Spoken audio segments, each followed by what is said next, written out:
A Vida em Foco traz assuntos do cotidiano que são de seu maior interesse. E hoje não será diferente. Hoje trataremos sobre a eutanásia e as suas consequências na visão espírita. Não perca!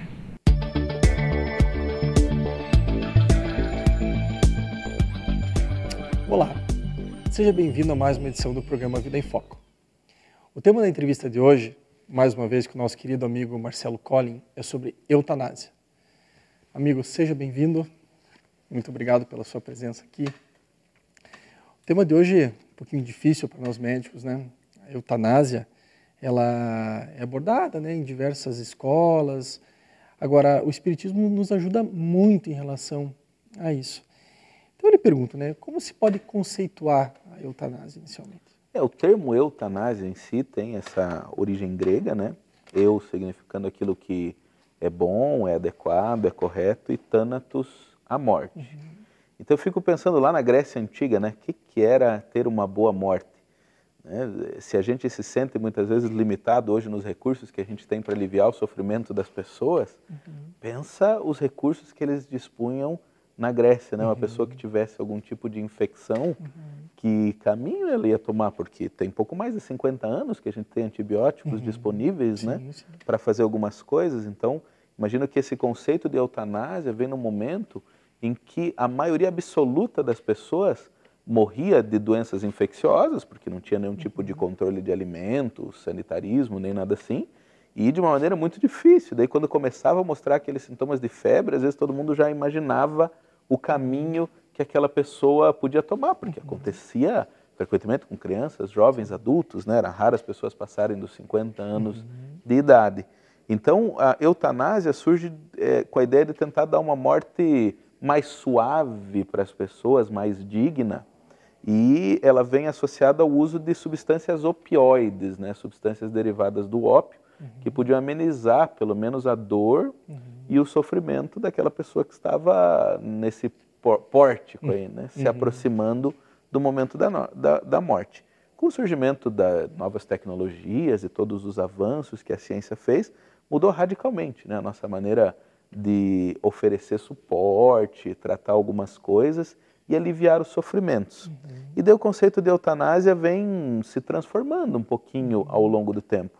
E hoje, quando a gente fala em eutanásia, a gente geralmente está falando a respeito da interrupção voluntária da vida. Né? Hoje, do ponto de vista das discussões de bioética e do direito, a eutanásia é o indivíduo, ele fazer a escolha de interromper a sua vida porque ele não quer continuar com aquela vida, né? Pelo motivo que lhe pareça plausível para não querer continuar com aquela vida. Então tirou um pouco essa coisa de ter uma morte sem sofrimento para ser uma coisa de apressar uma morte, né? Então essa é a acepção mais moderna que o termo está tomando e está na mídia, está em discussão. Muitos países estão repensando as suas leis, os seus critérios, se deve liberar ou não, em que casos, como é que funciona, quem que atesta, quem que diz isso, aquilo, quem que autoriza uma coisa dessas a acontecer. Então é por aí que a gente deve entender hoje o termo da eutanásia. O que o Espiritismo nos ajuda a nos esclarecer sobre a eutanásia? Qual que é a visão?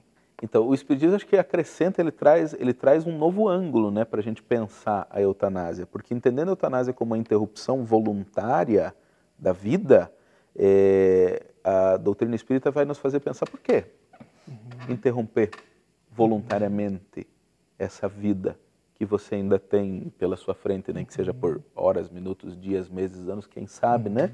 Como é que iria continuar aquela vida.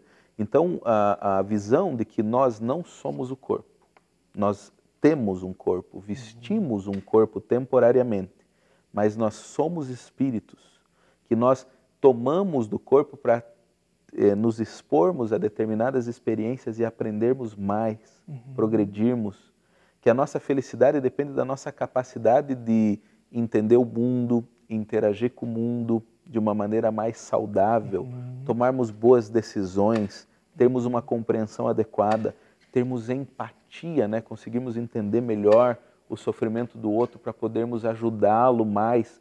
Então todo esse esforço que é a gente se encarnar, a gente vestir de um corpo, é para que a gente possa aprender. Então a gente traz esse ângulo.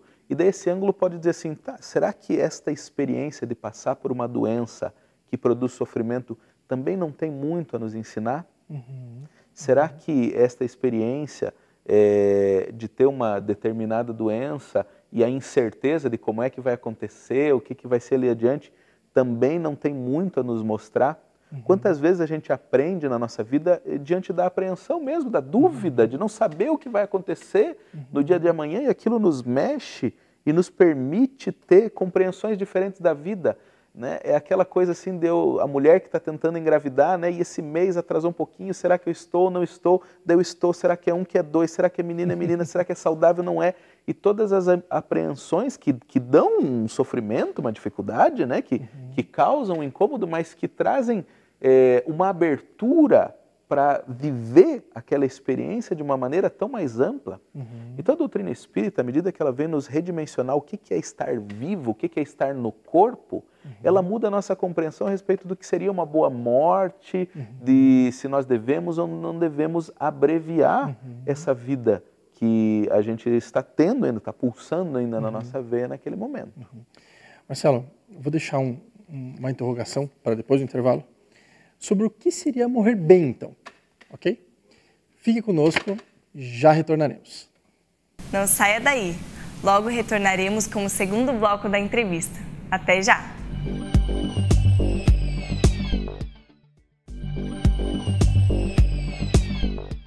Retornamos com o segundo bloco da entrevista, com o tema eutanásia. Acompanhe. Estamos recebendo no nosso programa hoje Marcelo Collin, ele é médico, falando sobre eutanásia. Marcelo, antes do intervalo, então eu te deixei uma perguntinha lá, né? O que seria morrer bem dentro do conceito espírita? Nós podemos olhar de dois aspectos o que é morrer bem. Olhar do ponto de vista desse processo mesmo, da gente deixar o nosso corpo, né? Então a gente deixa o corpo quando a gente sente que cumpriu com os deveres que a gente tinha para fazer, que a gente fez o melhor que a gente podia, a gente usou dos nossos talentos, da nossa inteligência, dos nossos recursos de uma boa maneira, e a gente está deixando o corpo porque terminou aquela jornada, né? Então, para nós, deixar o corpo bem seria isso. Mas tem esse processo, o processo do desprendimento em si, né? O que é morrer bem no sentido dessa coisa de sentir o corpo se esgotando aos pouquinhos, a energia que já não vai pulsando mais. Então, nesse caso, morrer bem é aprender a morrer com resignação, em primeiro lugar. É aprender que nós não estamos no controle de tudo na nossa vida e que talvez tenha chegado mesmo o nosso momento, porque o exemplo de resignação, além de ser um crescimento para nós podemos nos resignar, podemos abaixar a cabeça e entender realmente que nós não estamos no controle de todas as coisas, que existe um plano maior do que a gente para as coisas acontecerem. É importante para nós, espíritos, é um aprendizado fundamental reconhecer que nós temos essas limitações, e tem muita gente que passa a vida inteira de um jeito que só no leito de morte, crivado de doença, ele ainda está achando que ele vence, que ele morre a hora que quiser. E muitos optam pela eutanásia para dizer, olha, eu não estou perdendo o controle. Eu que vou dizer quando eu vou morrer. E no fundo é o último golpe do orgulho, é o último golpe do egoísmo ali, querendo dizer que somos nós que estamos mandando, somos nós que estamos tomando todas as decisões em todos os momentos. E além de servir para nós, como essa dose de humildade, é também um super exemplo para os outros, sabe? Porque queira Deus que quando chegar o nosso momento a gente tenha pessoas do nosso lado que nos queiram bem, né? E eles reconhecerem a nossa resignação e a nossa tranquilidade diante da condição, qualquer que seja a nossa condição de estar deixando o corpo ali, vai ser algo que fica para eles para sempre também. Mas compreender esse momento, especialmente nos sofrimentos prolongados, aquelas doenças debilitantes, é difícil, né? Não, de fato não é fácil. Tem um livro da doutrina espírita que tem um título que não é nada chamativo para nós, né? Que é a obra O Céu e o Inferno. E nessa obra um O dos Céu e o livros Inferno, básicos. uma das obras de Allan Kardec, né? Uma das 5 primeiras obras que Allan Kardec, das maiores, assim, que ele deixou para nós, das referenciais. E lá ele vai tratar depois da condição de alguns espíritos que deixaram a vida. Alguns numa morte rápida, outros numa morte lenta, alguns assim e alguns de outro jeito. E quase todos eles reconhecem, quando chegam de lá, a importância do sofrimento que sentiam nos últimos momentos. Eles dizem que eles, frequentemente passou pela cabeça deles, bem que isso podia acabar, bem que podia acontecer alguma coisa, por que ninguém põe um fim ao meu sofrimento?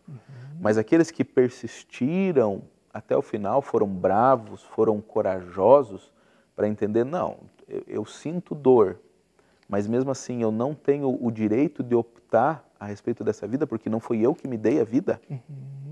A vida faz parte de algo maior.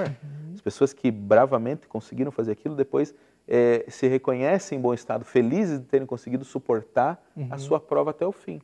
A gente, enfim, nos desviamos das nossas provas em diversos momentos da nossa vida, mas ali às vezes é a última chance da gente tentar mostrar que a gente é manso, né? De que a gente aceita o corretivo e de que a gente quer ser melhor e nos colocar na mão de quem sabe mais do que nós. Existe interferência da espiritualidade nesse momento? Isso é muito curioso. Tem várias das obras do André Luiz, Espírito, e do Manuel Filomeno de Miranda, Espírito, o primeiro pelo Chico Xavier, o segundo pelo Divaldo Franco, acompanham algumas situações de desencarnações dolorosas, assim, as pessoas que desencarnam em condição de grande sofrimento, né, que vão ter esse desprendimento por doenças que realmente vem machucando as pessoas. E os espíritos têm muito recurso para fazer nessas horas. Ao que parece mesmo, enquanto a gente dá conta, enquanto a gente tem algo a aprender, eles conseguem nos manter ali. E quando a gente terminou mesmo aquele processo, eles têm como nos liberar também dessa dificuldade. Talvez daí numa verdadeira eutanásia, assim, olha, chegou a hora de tirar o Lúcio do corpo ali mesmo, o Lúcio está completando, né? Tem esse termo completista, que é um termo que surge nas obras de André Luiz, né? Ele completou, ele fez o que ele podia fazer, aprendeu o que ele podia aprender, agora é hora de pôr fim a esse sofrimento físico. E às vezes a gente diz, nossa, mas é um sofrimento que dura tanto tempo, mas o que é 6 meses? Diante o que é um ano? O que é 10 anos? Que seja, diante da perspectiva que a gente tem de eternidade para frente. A gente às vezes não consegue aquilatar o que pode aprender com alguns minutos a mais. Além da gente não saber qual tecnologia nova pode surgir no dia de amanhã e que resolva aquele problema nosso e do qual a gente fugiu, às vezes covardemente, né? Não querendo encarar essa dificuldade que a providência encaminhou aí para nos ensinar um pouquinho mais. Marcelo, nós temos uns 15 segundos ainda para encerrar. Qual deve ser a nossa postura, então, diante disso? Então nós temos que buscar esses sentimentos mesmo, né? Buscar encontrar esse ponto de equilíbrio, essa calma que só vai ser feita se a gente tiver num pé a resignação e no outro a esperança. Porque um não acontece ali sem o outro. Olhar para um futuro que nos reserva ainda portas abertas para muitas experiências e aceitar esse momento final. Então, resignação e esperança são a fórmula para a gente encarar quando nós estivermos nessa ou quando aquele nosso ente querido estiver deixando a nossa mão naquele momento. Mais uma vez, muito obrigado. E você, fique conosco, pois o programa continua. Até a próxima.